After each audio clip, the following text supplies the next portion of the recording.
ماتشات كوت ديفوار احنا عمرنا ما لعبناها وسبحان الله احنا بنكسبها. ليه بقى؟ لان ده توفيق من عند ربنا. هم عندهم جيل تاريخي اقوى تقريبا جيل عدى على تاريخ افريقيا. ده من وجهة نظري الشخصية يعني جيل فيه دروجبا وفيه ارونا دنداني وفيه بكاري كونيه، وفي عندهم عبد القادر كيتا، وفي عندهم ابوي، وعندهم يايا توريه، وعندهم الحبيب كولو توريه، وعندهم ذكوره، وعندهم ارثر بوكا. تيم عمره ما هيتكرر في تاريخ افريقيا يبقى متكامل كده.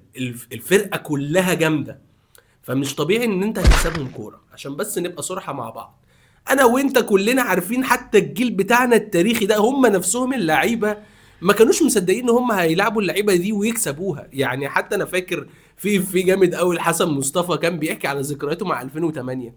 فبيقول لك يا جماعه، طب احنا هنلاعب الناس دي ازاي؟ الناس دي صعبه قوي، والناس دي مش عارف ايه، وقعدوا يتريقوا على الحضري، ويا حضري هتشيل وحاجات شبه كده.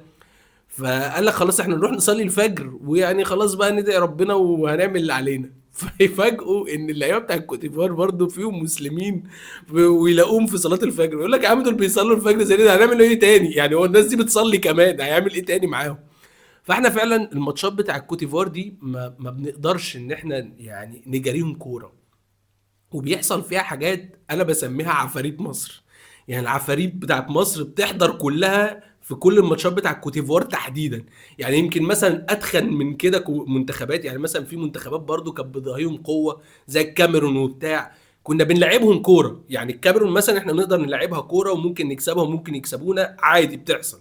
انما الكوتيفوار احنا عاملين لهم عقده بالعفاريت بتاعتنا. يعني اعتقد زي ما انت خايف من اماد ديالو وتراوري ومش عارف ايه والناس دي، هم مرعوبين منك، هم خايفين من العفاريت بتاعتهم. اصل الجيل التاريخي بتاعهم النجوم ما عرفوش يكسبوك في بطولتين ورا بعض، في 2006 و2008، رغم ان هم كانوا بيقدموا اعظم فورمه. يعني انت مثلا قلقان دلوقتي من كوتيفوار عشان كسبت مش عارف بوركينا 3، ومش عارف عملت ايه في دور المجموعات. كل ده اونطه بالنسبه اللي كانت بتعمله كوتيفوار في 2008 و2006. جيل بقول لك تاريخي. فهم مرعوبين منك بسبب العفاريت بتاعتنا. واحكي لك قصه العفاريت دي. قصة العفاريت بتاعتنا دي بدأت من أول عصام الحضري طبعا. يعني الراجل اللي يعني معروف بقصة العفاريت بتاعته دي. بس فعلا الماتش ده لو انت اتفرجت عليه بعيدا ان انت بقى بتشجع بانتمائك كمصري، الماتش ده يخلص 4-0 مستريح لكوتيفوار. يعني مش 4-0، 4-1، لان احنا رحنا بهجمات برضه. 4-1 او 4-2 لكوتيفوار مستريح، لان الفرص اللي بتجيلهم مش فرص عادية. ده راجل الاكس جي مثلا لو اتحسبوا بقى، ما كانش لسه يعني وقتها طلع الاحصائيات والكلام ده. لو الاكس جي بتاع الفرص اللي جات لهم دي مثلا ممكن يبقى 6 وهم ما جابوش ولا جون. يعني يدخل 6 جوان. يعني مثلا في كوره لدروجبا في الستة ياردة دي، لو اتشقلبنا الكوره دي مكانها الجون. يعني انت اتنططت طلعت فوق نزلت تحت، الكوره دي جون جون. وده مين بقى؟ يعني ده مثلا مش لعيب ناشئ، مش لعيب مثلا مهزوز، ده دروجبا بيلعب قدام منتخب مصر جوه الستة ياردة، الكوره بتضيع. حبيب كولو توريه ضيع واحده في الستة ياردة برضه في نفس الماتش. في واحده تاني برضه تقريبا اللي كانت لارونا دنداني. في كميه فرص ضاعت في 2006 تخلص الماتش ده 4-5 مستريح. غير طبعا ان في ضربه جزاء، يعني الحمد لله يعني الحكم كان رؤوف بينا ويعني كتر خيره، يعني ما حسبهاش ضربه جزاء واضحه لابراهيم، على ابراهيم سعيد. ضربه جزاء يعني زي ما قال الكتاب، يعني اللاعب يحسبها ضربه جزاء عادي، والراجل عداها وكتر خيره يعني. وعدينا 2006 بضربات الجزاء بالعافيه. طب جينا 2008.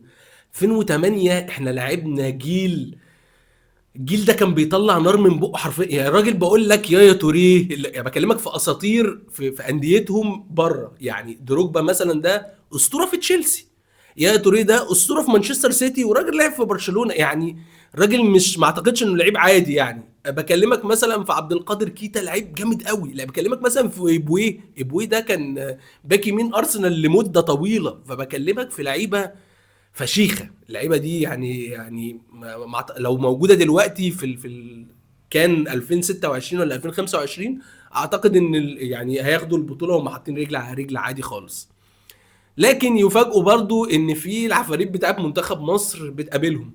لا وعفاريت بقى ايه مش طبيعيه. يعني بعيدا بقى عن التضييع، يعني احنا زمان كنا بنضيع وايه ونكن لضربات الجزاء. المره دي لا، انا بص، انا هشغل عفاريت بقى، دفاع وهجوم، يعني العفاريت بتاعتنا هتشتغل دفاع وهجوم. الدفاع طبعا زي ما انت شايف بقى، الحضري وهو بيشيل، والحضري وهو بيصد، وكور غريبه بتضيع وحاجات، يعني ده راجل. يعني دروجبا مسك الشبكه كان هيقطعها، يعني هيقطع الشبكه باسنانه. فاللعيبه ما كانتش مصدقه الكور اللي هي بتضيع منهم. بجانب ده بقى احنا يعني على الصعيد الاخر بقى، احنا مشغلين اغنيه كده مع حله وماشيين فيها. احمد فتحي بيشوط كوره، يعني مش عارف اقول لك ايه والله. والله ما عارف اوصف الكوره دي بايه. شوطه عجيبه الشكل والملامح، يعني هي الكوره اصلا طالعه بره خالص. فاللعيب خبطت في لما مؤاخذه يعني، خبطت في ظهره. يعني مش هقول لك خبطت في إيه، خبطت في ظهره. والكوره قامت لفه عجيبه، والراجل الجون بتاعهم بكاري ده تقريبا كان اسمه ابو بكر، ابو بكر دخلها في الجون هو. يعني الكوره دي ما ينفعش تخش جون اصلا يعني. انت راجل بتفهم كوره، الكوره دي مش مكانها الجون ابدا، ابدا. ويوم على الصعيد الاخر بيضيعوا كور غريبه غريبه، يعني كور بتتصد وكور بتتشال وكور بتطلع بره اصلا وحاجات غريبه. نيجي نقوم ايه احنا واحدين واحده كده كمان، عمرو زكي هوب تك في الجول بدماغه، وتخبط في العارضه وتخش، وتخبط على يعني تعدي الخط بسنتي، يعني هتعدي الخط بسنتي وتخش. طب بلاش.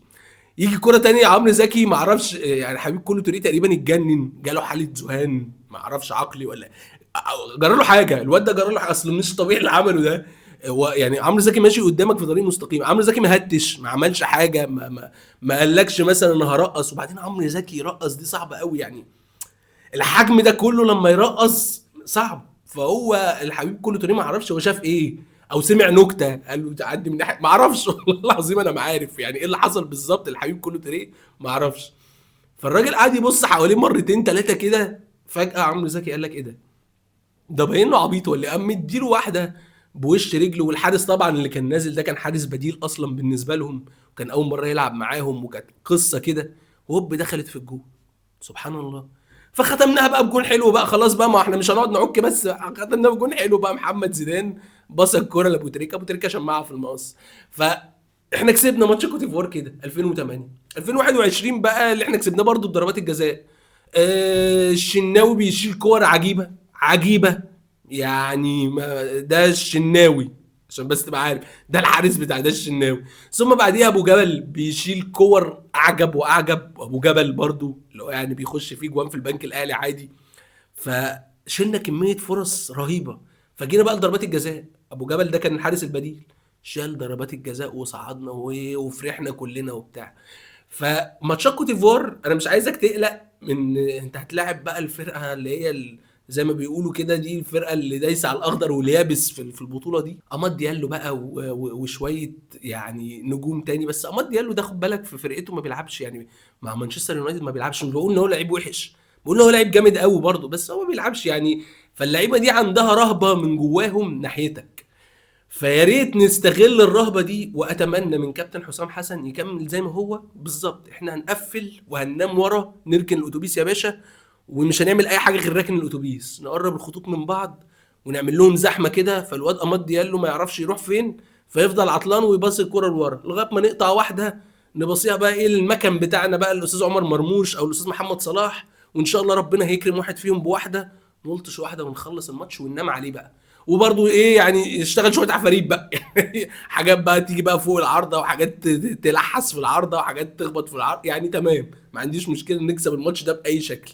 كسبنا الماتش ده باي شكل ان شاء الله، ان شاء الله نص نهائي بقى ايه نحكي فيه بقى مره تانية. بس يعني ماتش كوتيفوار زي ما بقول لك كده، احنا ما بنلعبوش، احنا بنكسبه.